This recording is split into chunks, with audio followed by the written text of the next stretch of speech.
గర్వంగా మన ముంగట నిల్చున్న మా అన్న గంగుల కమలాకరణ గారికి స్వాగతం పలుకుతూ, అలాగే మా పిఎల్కి అన్ని వసతులు కల్పించి, అంటే సీసీ రోడ్లు ఉంటుండే, ఇక్కడికి రావాలంటే భయపడుతుండే. మెయిన్ గా ఈ డైరీ కారు గుద్దా రాలేదా? దయచేసి అందరూ మీరు అందరూ ఒక కారు గుర్తు కొట్టేసి మన స్వప్నం గెలిపించాలి. జై తెలంగాణ. కారు గుర్తుకే, కారు గుర్తుకే. సరేరా, కొంచెం అందరికి చెప్పండి. ఇప్పుడే అనుకుంటున్నాం కదా స్టేటస్ చూసి, ఈ సంద సప్న ఇవ్వలకు అంటే ఇది అని చిన్నోనికి చూపిస్తున్నా ఉన్నారు. కలుస్తున్నాం. సరేరా,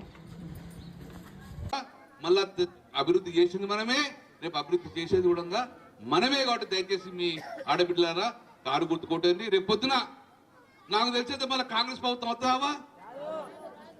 ఏమైనా ఆలోచన ఉందా వచ్చేది?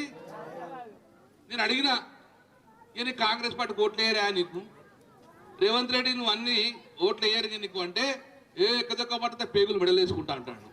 ముఖ్యమంత్రి పేట మీద వేసుకుంటారా? కాబట్టి ఇటువంటి మాటలు తిట్టేటోళ్ళ మీద జాగ్రత్తగా ఉండి, మరి కారు గుర్తు స్వప్న గెలిపితే స్వప్నకు అవగాహన ఉంది ఎట్లా పరిష్కారం చేయను.